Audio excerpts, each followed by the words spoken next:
Weight loss নতুন একটা recipe নিয়ে চলে এসেছি। তো এখানে আগে আমি লাউটাকে একদম ঝিরিঝিরি করে ধুয়ে কেটে নিয়েছি, দিয়ে কুকারের মধ্যে দিয়ে দিয়েছি।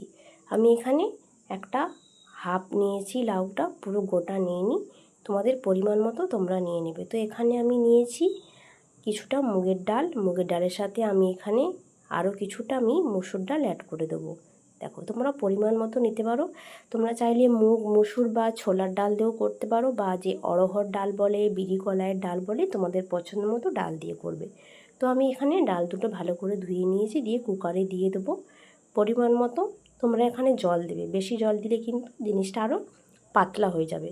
তো দেখো বসিয়েও দিয়েছি, আমি এখানে দুটো সিটি দিয়েছি, দুটো সিটি দিলেই কিন্তু একদম হয়ে যাবে।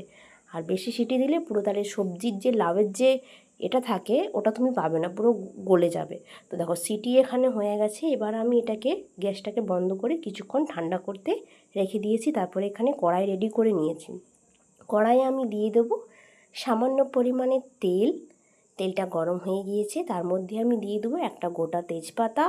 তার মধ্যে আমি দিয়েছি এখানে 3টে কেটে রাখা কাঁচা লঙ্কা, 2টো লবঙ্গ আর একটা পেঁয়াজ। এটাকে একদম মিডিয়াম আঁচে বসে বসে ভেজে নেব। তার মধ্যে আমি এখানে দিয়ে দিলাম কিছুটা মৌরি, কিছুটা জিরে, দিয়ে এগুলোকে একদম কম আঁচে বসে বসে ভাজবো, কারণ যেহেতু অল্প তেল দিয়েছি তার জন্য বসে বসে ভাজবো। দিয়ে ভাজা হয়ে গেলে আমি এখানে সেদ্ধ করে রাখা ডালটা দিয়ে দেব। তো এটাকে ভালো করে আমি এর সাথে মিশিয়ে নেব, মিশিয়ে যতক্ষণ পর্যন্ত না পেঁয়াজটার সাথে ডালটা মেশানো হচ্ছে বা পুরো মাখো টাইপটাই হয়ে যাচ্ছে, ততক্ষণ পর্যন্ত মেশাবো। তারপর আমি এখানে এখন কিন্তু জল দেবো না, এখন গাঢ় ভাবটাই থাকবে। জল যদি মনে হয় আমি দেবো, না হলে আমি জল দেবো না।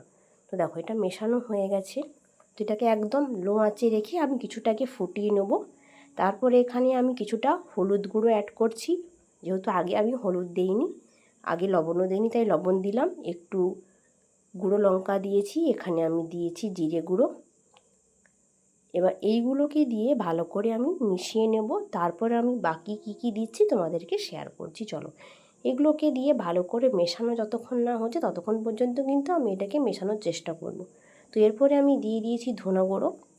তারপরে আমি এর সাথে আরেকটা মশলা দিয়েছি, যেটা আমি বাড়িতে আগে থেকেই বানিয়ে রেখেছি, গোটা মশলা। সব রকম গোটা মশলাকে ভেজে আমি গুঁড়িয়ে রেখেছি, সেই মশলাটা আমি অ্যাড করলাম লাস্টে। এই মশলাটা দিলে কি হবে, ওয়েট লস করতে দ্রুত সাহায্য করবে, কারণ সবসময় বেশি ওই বাইরের মশলা খাওয়ার থেকে বাড়ির বানানো মশলা খাওয়াটাই ভালো। তো তারপরে দেখো মশলাটা মেশানোর পরে আমার মনে হচ্ছে অনেকটা খুব গাঢ় লাগছে, তো আমি এখানে সামান্য কিছুটা পরিমাণে জল দিলাম। তো দেখো কি সুন্দর একটা কালার এসছে, আর ডালটাও আমার তৈরি হয়ে গেছে। তো অবশ্যই এই ডালটা বানাও এইভাবে, খেতেও খুব সুস্বাদু হয় আর টেস্টি হয়। তো যারা ওজন কমাচ্ছ আমি তাদেরকে বলবো রাতে এই লাউয়ের ডালটা খেয়ে ঘুমাও বা লাউ স্যুপটা খেয়ে ঘুমাও, দেখবে দ্রুত ওজন কমবে। রেগুলার এটা বানিয়ে খাও, আর 1 মাস যদি তুমি এই লাউ ডালটা খাও, তোমার 5 কেজি ওজন তো গ্যারেন্টি সহকারে কমবে। আমার তো খুব ভালো লাগে, তোমরা অবশ্যই ট্রাই করো, আর ভালো লাগলে শেয়ার করো। বাই।